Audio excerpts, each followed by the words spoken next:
Okay, welcome once again dito sa channel natin mga kabarya, Old Coins PH 1611. Now, itong channel natin is usapang barya. So, yung mga hawak nating barya, sinishare po natin dito sa channel natin. At least para yung may mahilig sa mga iba't ibang klaseng barya at gusto naman nilang makakita sa barya sa iba't ibang bansa at dito sa atin, at least may libangan po sila tayo dito sa channel natin. So, baka next time, yung video natin, try natin maka-feature naman sa mga barya naman dito sa Pilipinas. So, subukan natin yung mga old coin natin doon dito sa Pilipinas. Pero dito muna tayo sa barya natin. So, barya sa bansang Saudi Arabia. So, maganda raw yung bansa na Saudi Arabia, Qatar at iba pa. Pero hindi tayo pinagpala na makapunta sa bansang Saudi Arabia. At who knows, God will allow na makapunta rin tayo sa bansang Saudi Arabia. Now, dito muna tayo sa barya natin. So, dito muna tayo sa kanyang feature. So, issuer Saudi Arabia. Standard circulation coin. So, Islamic year niya is 1977 to 1980. Yung value nito is 5 halala. So, 0.05 Saudi Arabia Riyal. So, nasa 0.05 Saudi Arabia Riyal. Now, ang equivalent dito sa atin nasa 0.76 centavo. So, 0.76 centavo dito sa atin. Now, copper nickel, yung kaniyang composition. So, copper nickel ito, may bigat na 2.5 grams with a diameter 19.5 millimeter.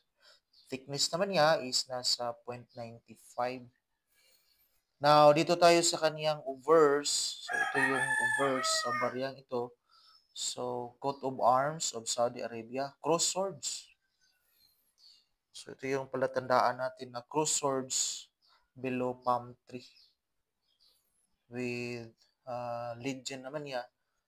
So, may translation, hindi nga lang natin mabasa literally, pero may translation dito, Khalid bin al-Aziz al-Saud, King of the Kingdom of Saudi Arabia. Now, while ito naman yung kaniyang reverse, may legend dito, above inscription, so with the number 5. So, yan yung nakita natin na number 5, mga kabarya.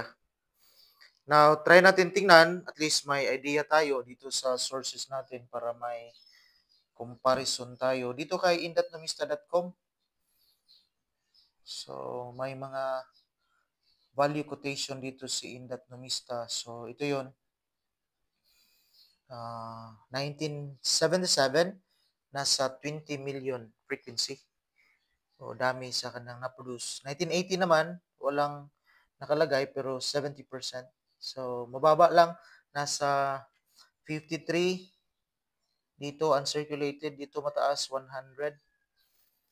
So, pero may nakita tayo dito. At least may comparison din tayo dito sa barya natin. So, dito kay Carousel PH, 5 halala, 1 week, nasa 250 pesos.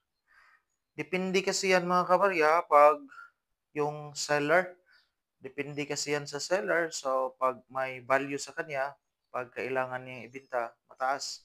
Pero depende rin po sa buyer. Kasi kahit anong taas ng value, selling value, pag walang buyer, so walang deal mga kabarya. O kahit gaano kababa man yung selling value, kung wala namang interesado, so yun talaga dito sa bintahan. Sa mga gustong magbinta sa kanilang mga barya, mahirap kasi, so marami kasing may hawak. So try na lang post sa mga Facebook page nyo at magpa-member kayo, lalo na sa Facebook, may mga coin groups dyan at magpa-member po kayo pag na-accept. Doon nyo po i-post yung mga pictures sa mga barya nyo. Maraming salamat and God bless.